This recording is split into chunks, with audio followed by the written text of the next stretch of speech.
The motel had no guests that night, so why was someone unlocking my door from the inside? I still hear that line the way you hear a needle scratch in an empty room, a tiny, impossible sound that suddenly defines everything that follows. It lived in my head the whole drive home, long after the neon buzzed out of sight and we were back on the highway, packed into the car like we always were on family trips. Mom at the wheel, my grandparents in the back, Amy beside me with her headphones tucked around her neck. I was 15 then, too young to know what parts of the world mattered and which ones you learned to ignore. Motels were supposed to be the indifferent middle of nowhere, a place to sleep, a fluorescent sign to look for after dusk. Ordinary, anonymous, safe enough. We pulled into a low, boxy place, a small chain with a cracked concrete lot and a flickering Starlight Inn sign that promised vacancy in orange. The carpet in the office smelled like stale coffee and someone's cologne. The clerk handed Mom a key with a plastic fob. "Third floor, room 312, he said, voice flat, like he was reading numbers off a register he'd run through 1,000 times. Our family tumbled through the narrow elevator, dragging luggage and tired limbs. Amy and I were already trading the easy boredom of the road for the rowdy ritual of exploring the fluorescent hallways that always felt like the set of some cheap movie. The stairs smelled like bleach and old gum. The hallway lights hummed. Room doors were the same as any other motel, beige metal, peephole, latch. We propped the door open just long enough to throw the duffels inside. Mom told us to go to the vending machine for ice and to be quick. That sound, the click of bolts, the breath of the corridor, is how I remember moving, quick, unthought, a flip of the wrist to push a door, and the cold hit of the stairwell. We took the stairs because Amy said it was faster. The stairwell had that strange echo all stairwells have. Our footsteps sounded like two people in a big empty house. On the second landing, a man stood with his back to the wall, just below the third-floor doorway where our room sat. He had a cheap cigarette in his hand, though it was a no-smoking motel. He wasn't smoking it, just holding it. He wore a windbreaker with the collar turned up. His eyes were flat, like coins someone had pressed too hard. There's no good way to describe those eyes. You feel watched in a way that would have been laughable if it weren't so cold. He didn't say anything. He didn't have a suitcase. He wasn't looking at the stairwell railing or the vending machine. He was watching us. I felt Amy's grip tighten on my sleeve. We were close enough to hear him breathe, to see the light catch on the cigarette filter when he moved his head. He matched our pace. He matched our turns. When we reached the vending area and pressed the ice machine's button, it clanked and rattled as a block fell into the scoop, and the machine's hum filled the stairwell like white noise. I looked up, and he was only a few steps behind us, close enough that I could see the pattern of dry skin on his knuckles. My first instinct was the stupid bravery of a 15-year-old, stare him down and keep buying the ice. My second instinct, the one that made my heart jackhammer, was to get as far from that landing as possible. Amy whispered my name. We didn't say anything to Mom because she was still in the room wrestling with luggage and the overhead light. We walked as casually as we could back up the steps, ice in a plastic bag, pretending we had just remembered something and needed to be in the room. When we reached the door, our key slid into the lock like a key always does, and then all the locks came down in a rhythm Alex, my grandfather, taught us as a game. Latch, chain, deadbolt. We jammed a shoe under the door and leaned our shoulders into it, as if the air alone could keep him out. The motel night moved into a kind of waiting. The fluorescent lights buzzed, the air smelled of detergent, and the elevator clunked by every now and then like a distant animal. We ate a late pizza and tried to make jokes to break the tension. I can still picture Mom on the phone with Dad, voice tight but trying to be normal. At some point I slept in weird short bursts and woke as if from a half-remembered dream to the sound of pounding, heavy, urgent, like someone knocking on a door with their whole body. It wasn't a polite knock. It jolted everyone awake. My grandparents blinked sleep out of their eyes. The phone on the bedside table vibrated against wood. Mom snatched it and said two words I remember as if they were carved into me. Stay inside. She dialed 911 with the calm that comes only to people who have been tested before. I sat bolt upright and listened to the banging again. It came in waves. Slam, pause, slam. It felt far too close. The metal on the door shook under the blows. Amy's fingers dug into mine until I thought she'd leave indentations. We had on the chain. We had the deadbolt. We had the small safety thing people do when they feel like their ordinary world has become porous, surreptitious glances at the peephole, listening for footsteps that told us whether someone was pacing outside, whether they'd left. When the police arrived, we all felt this odd split between being relieved and exposed. Officers moved through the hallway with flashlights and walkie-talkies, low voices that sounded like someone clearing their throat in a church. They took our statements on clipboards under the lobby's harsh light. Later that night, maybe after we'd been given coffee in styrofoam cups and told to sit in the lobby, they showed us CCTV footage from the motel's security feed. It wasn't cinematic. It was grainy and in grayscale, a 4x3 box of moving shapes with a timestamp scrolling at the corner. In the footage, a man appears on the third-floor landing not long after we left for ice. He circles as if checking doors. He pauses near 312, then walks out of the frame toward the stairwell. Later, the feed shows a shadow at our door. The audio isn't synced. The monitor capture is just the timing. The man reappears and pounds on our door with the same slow fury that woke us. He doesn't leave through the camera's line of sight. At some point, he heads away down a corridor the cameras don't cover. The officers told us what the footage showed and what it didn't. He was at our door, he banged, he lingered, then he left. He vanished beyond the scope of the cameras. They never said he had been caught. They never said he was identified. They simply packed the evidence like they were tucking a frayed blanket back across a hazard they couldn't fully fold away. We left the motel at dawn, headlights cutting through the mist, as if the world had scrubbed itself clean overnight. The neon sign that had promised vacancy was tired and buzzed as we pulled away. That sentence, that question, looped in my head. The motel had no guests that night, so why was someone unlocking my door from the inside? It was rhetorical then, but it didn't feel rhetorical. It felt like a door that had been left slightly ajar in the back of my mind, and everything after that night tried to push through it. If this kind of story hooks you, tap subscribe. There are more nights like this to come. A few months later, a friend of mine, college-aged in his early 20s, told me a different version of the motel story in a voice that had nothing of the naive arrogance I had at 15. He told it like someone reading through accident reports for the clues. He was alone on a highway when the sky closed up. The storm came fast and mean, the kind that peels light off a map and makes every exit seem like a gamble. His car had a flat. No tow could come until morning.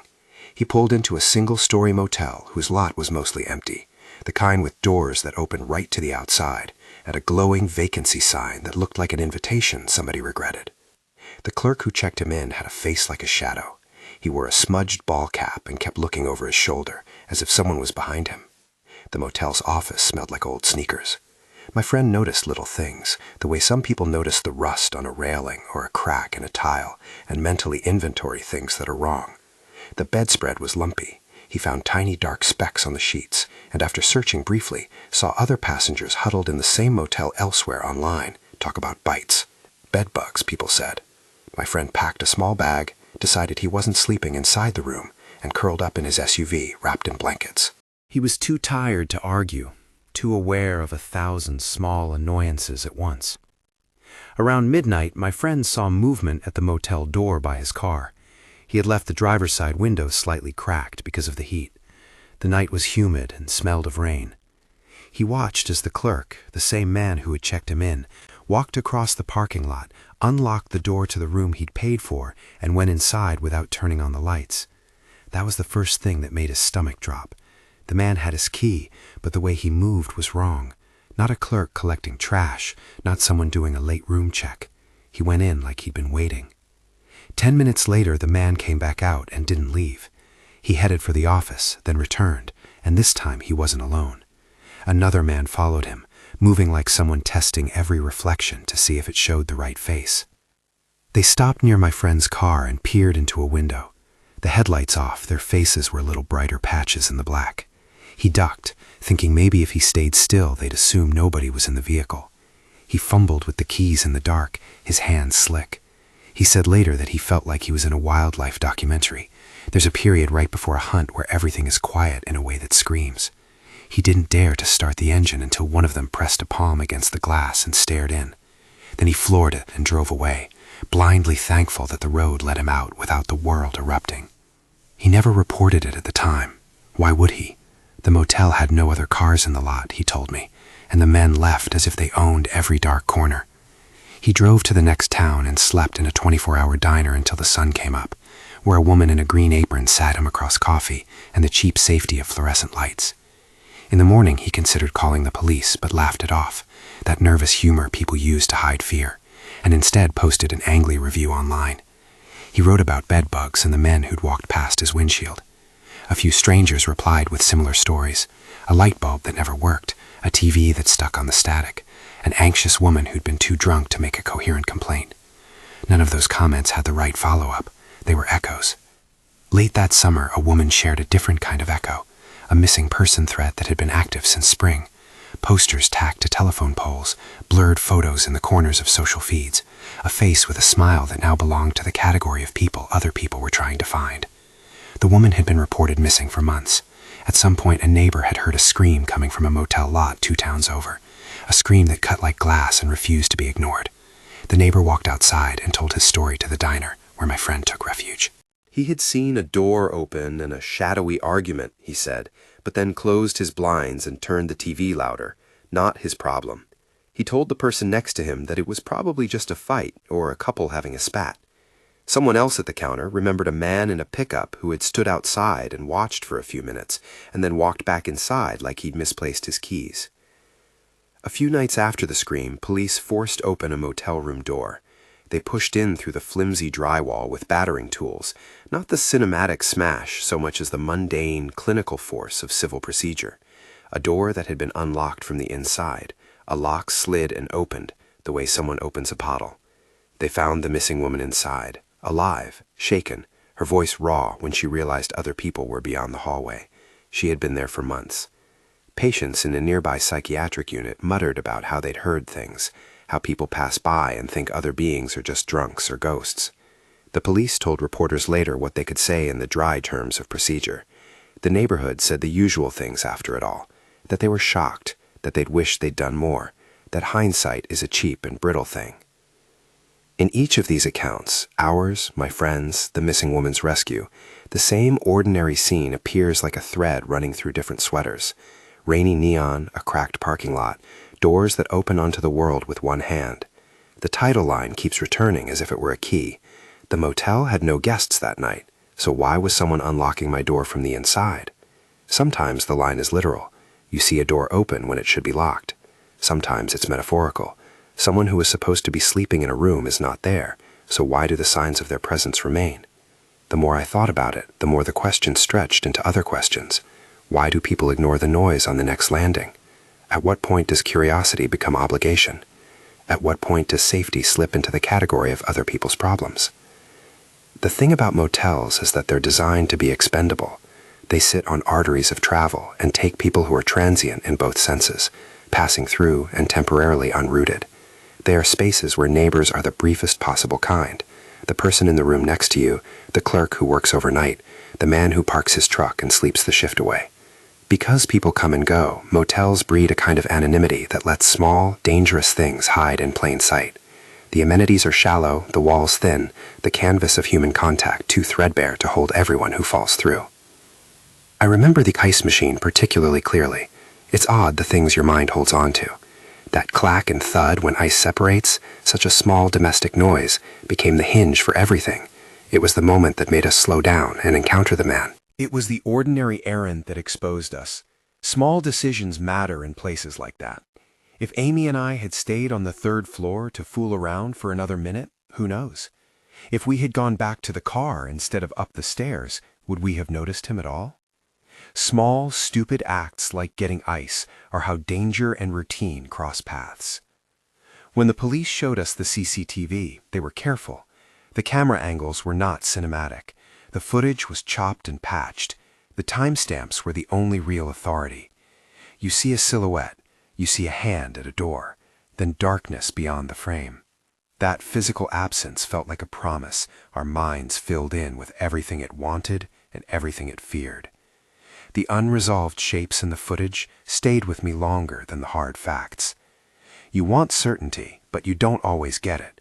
Sometimes the footage proves only that something happened, not who did it, not what followed. Later at home, I found myself noticing motels in a way I hadn't before. I learned to read a parking lot from a dozen yards away, how many cars were there, where they were clustered, whether someone sat behind their steering wheel. I felt my skin break out in small pricks when a neon sign hummed. It was exhausting to be in that mode, to be ready for threat in places that were designed to be forgettable. Amy was quieter for a while. Mom double-checked locks as if she could lock out the memory with metal. My grandparents tried to return to normal, but everyone's laugh had become smaller, more cautious. We're trained, in a way, to believe that loud things demand response and quiet things can be let go. But motels, with their thin walls, teach another bell curve. The quiet is often where the most urgent things happen. You can hear everything from the hallway if you listen just right. The rustle of sheets, the small slap of a fist on a door, a muffled voice that is almost calm and then cracks into something else. I thought about those sounds a lot after the police left us with their clipped, practical sentences and a promise to keep an eye out. The missing woman's rescue brought something complicated into focus. The police room it happened in was not far from the diner where my friend had slept until dawn. The woman was alive because someone finally forced the door, and because a few people, not many, decided they could no longer pretend the noise was someone else's fight. Yet for every person who finally acted, there were half a dozen who heard and did not. They have reasons: fear, self-preservation, the rationalization that someone else will call.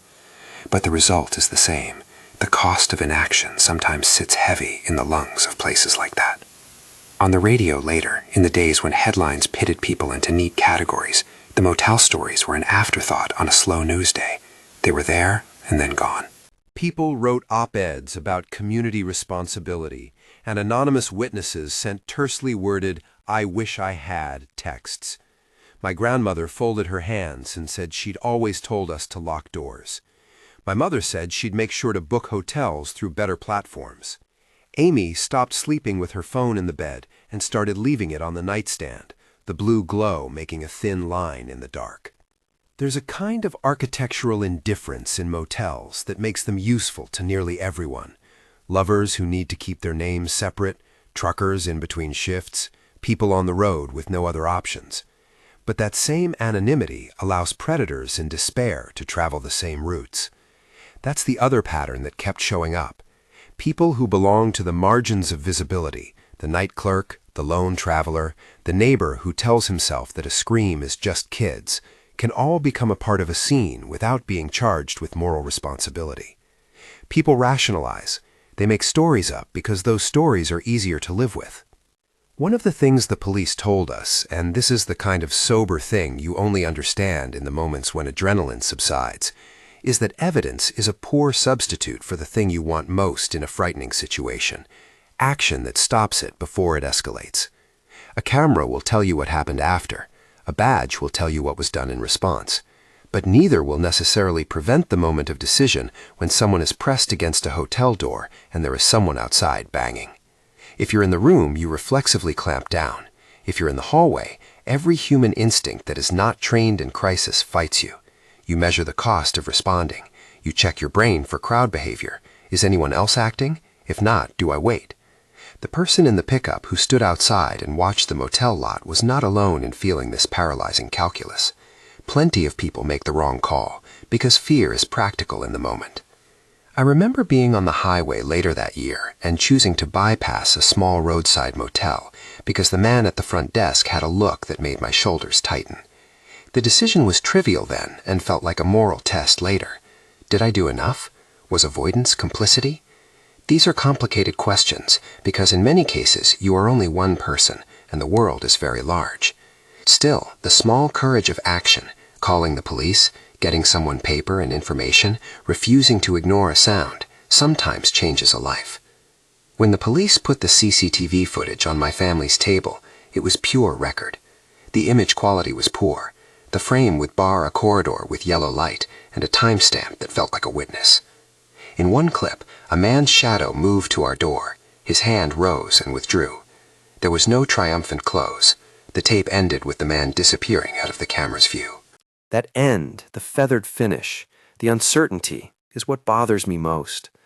Sometimes the answer we crave about why something happened is not a why at all, but merely a how we were left.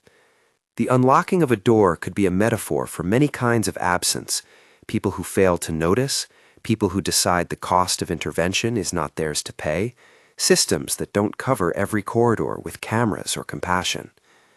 I don't want my telling to turn into a sermon about how everyone must be a hero. That's not realistic.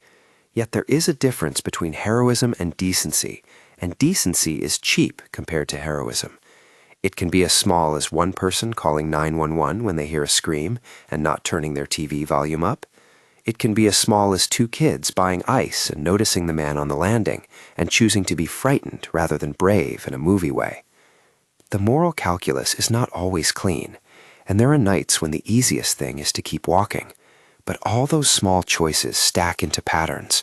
Sometimes they create a culture that watches and lets things happen. Sometimes they keep a person locked inside a room longer than they should be. The motel that had no guests that night got under my skin because it revealed how precarious normal life can be. Anyone can be a traveler.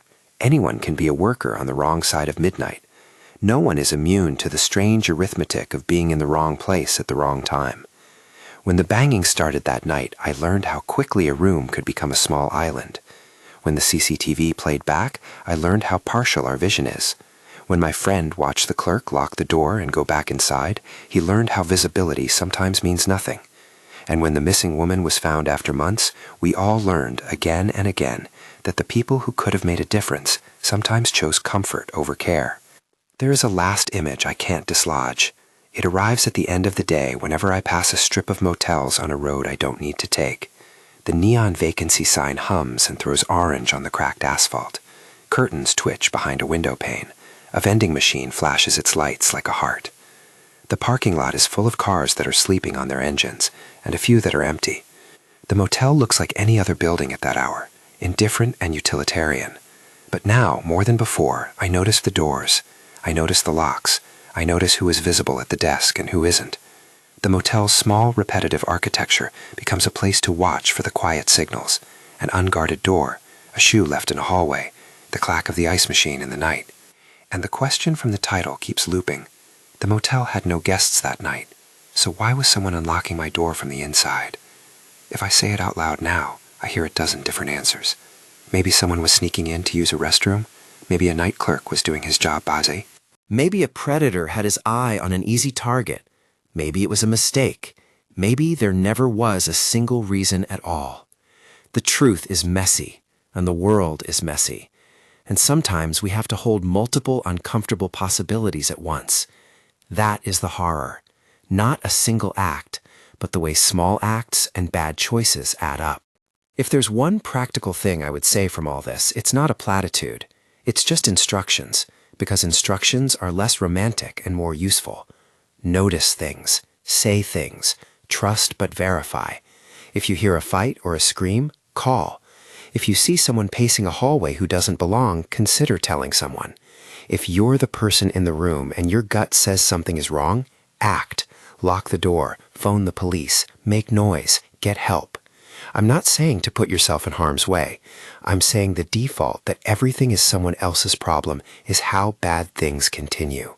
I can't tell you what happened to the man on our stairwell beyond what the footage allowed. I can't tell you whether the men my friend saw were ever stopped.